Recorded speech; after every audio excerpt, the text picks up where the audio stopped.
If I come home and I feel like, dang, what this fool gonna say? Now I'm so tired of him. I'm so tired of him always saying something to me, calling me names, making me feel like crap, making me feel like nothing. I'm so tired of him ignoring me. Or then you don't need to be with that person. Dedication, preservation, take a look inside, do your salvation, do every good work, it takes patience, like a butterfly, transformation. What's up guys, Sophia here and I'm back with another video. If you are new to my channel, then don't forget to subscribe and don't forget to hit the notification bell so you can stay updated on all of my videos, and don't forget to check the description box because I always put a lot of stuff in there. So what we're going to be talking about is how to tell if you should stay or leave in a relationship, and really it all comes down to these three things that I'm about to tell you.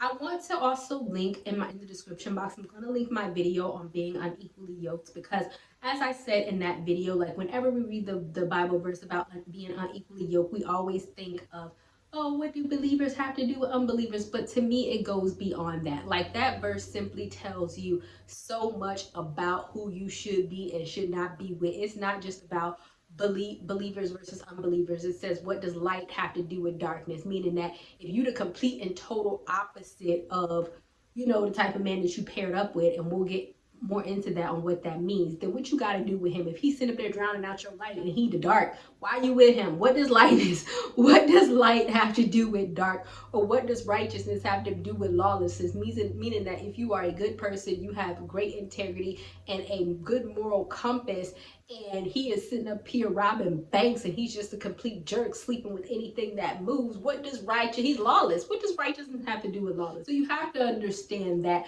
when we look about the idea of being equally yoked, yes, this is the ultimate goal of what we should look for, but how you can determine if these people are good for you, if you should stay, or if you should be with somebody, or if you should go, it really comes down to these three things. So first, do they hurt you? And this goes beyond, oh, they beat you. You know, I shouldn't even say it goes beyond. If somebody's putting their hands on you, then to me, that's a no-brainer. You need to leave. We not fighting. We not putting our hands on people. We not we not taking any of that. That's not something I'm talking about. I'm also not talking about, well, it could be like emotional abuse. So when I talk about, do they hurt you? Do being around them feels good, or do they always want to tear you down or hurt your self-esteem? You have to ask yourself these questions.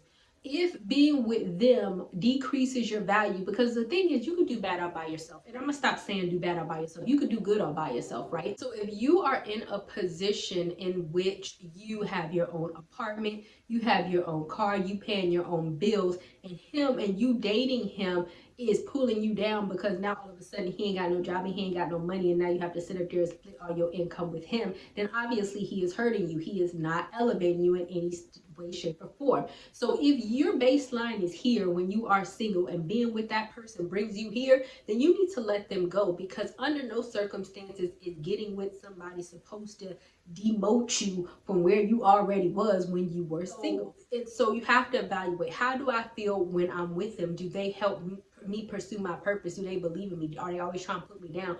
Are they always trying to, you know, keep me from doing things or discourage me? Because some people will do that, especially some men. If they don't have a purpose or goals or anything for their own, they will often come for you and try to make you feel bad about the goals and the things that you have going on in your life, when in all actuality they're just jealous because they don't have nothing going on in their life, and because they don't want you to surpass them, they try to put you down and hold you down in the process. So that is called hurting you. If they are hurting you, if you are not elevating or becoming better, then guess what? This is somebody that you don't need to be. The second one is, if you stay the same.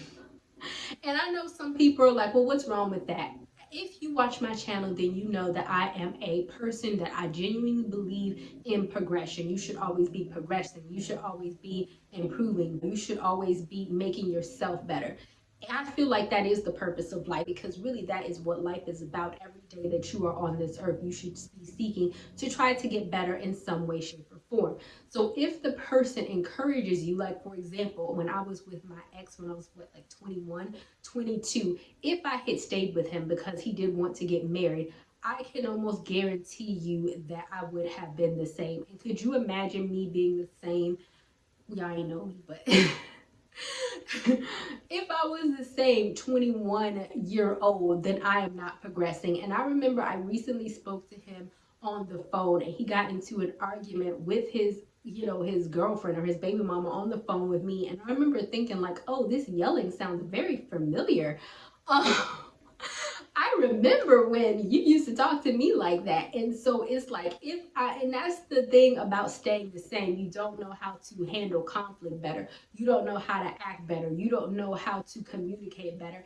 If nobody is pushing you to be the best version of yourself, or at least encouraging you as you try to transform to the best version of yourself, and you're just remaining stagnant, then really I don't think that that's the person for you. And I can tell you that I have counseled many couples where you don't think that staying the same is a big deal, right? But then here's what happens. After years and years of being together, one of the other people are like, oh, I really want to elevate. I really want to get a better job. I really want to make more money. I really want to travel more. I really want to do this. I really want to do that. And the other person just wants to stay the same. They don't want to do anything. They don't want to elevate. They just want to remain in stagnation. So the last one is that, no duh, they should help you. And don't misunderstand what I'm saying and think that I'm just saying, oh, this only means money or monetary, because that's not what I mean. I'm not saying like, oh, the only way that you should be with somebody is if they pass out some money. That's not what I'm saying. But I definitely feel like somebody should help you in some way, shape, or form. This could be emotional. This could be, oh, when I'm with this person, I feel better. I feel like I can conquer the world. I feel secure. I feel confident. That is helping you. If you notice, if you've ever been in a string of bad relationships, then you automatically develop insecurities and trust issues, and all of a sudden he's sleeping with everybody, even if he isn't everybody that you get with after that, because one boyfriend cheating on you, they sleeping with everybody everywhere, you just driving yourself crazy. But see, that is he is hurting you, because now he has planted little seeds in your mind to make you develop insecurities. Somebody who helps you will help alleviate all of that. Another way in which they can help you is being intellectually stimulating. So another way that they can help you is being intellectually stimulated. This is my thing for me personally when I'm dating somebody. If like being with you, my mind is blown by what you are saying, or I am impressed by you in some way, shape, or form to the point that it motivates me to do something with myself, then I kind of feel like we on the same page. Because at the end of the day, a lot of people want to believe that relationships are about sex and that's it. But really, it is about finding somebody supportive. It is about finding somebody who, when you can troubleshoot or you have an issue and you can talk to them, that they can help you solve the problem. It is about being with someone. If I combine my income with yours, we are able to afford a house. We are able to afford a better car. We are able to afford a better lifestyle together.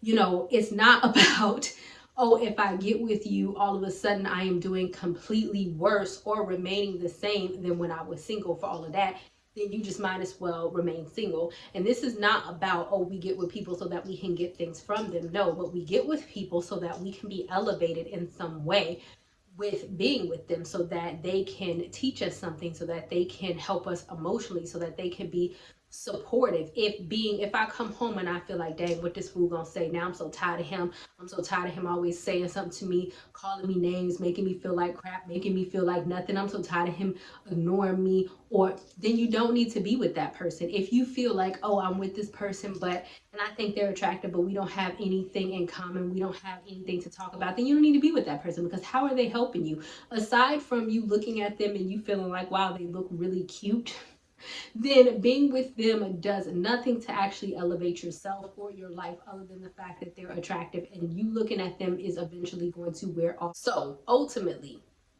if you're in a relationship, or if you're looking to get in a relationship, even before, like if you're dating somebody and you are thinking to yourself, oh, we are about to have this conversation where he is going to ask me to be his girlfriend, this is not just about him choosing you to be his girlfriend. This is also about you making the choice and asking yourself, does this person help me? Do they hurt me? Or do they keep me stagnant? Do they keep me the same? And ideally, you want somebody who helps you. And also, because I'm always going to get on you ladies, it's vice versa for you. You also want to say, how do I help this person? Because nobody wants to get into a relationship with anybody that is just a leech off of their resources or something, and then that's it, right? Everybody wants to get with somebody where it is mutually beneficial. That's what it should be. They should feel like you are making them better in some capacity, just like you should feel like he is making you better in some capacity. So I definitely hope that that makes sense. I will see you guys another day, another time. Don't forget to check the description box because I put a lot of stuff in there, including my products and my book specifically for single women, where I talk about this more. And I will see you guys another day, another time. Bye, y'all. Not ready for the show to end? It doesn't have to. You can head over to my site where you can read hundreds of articles. And also, you can feel free to shop my store where I have all of my products for sale. And last but not least, for even more video content, feel free to visit my YouTube channel where I talk about a wide array of content. Thank you guys so much for tuning in. And until next time, stay blessed. Like a butterfly, transformation.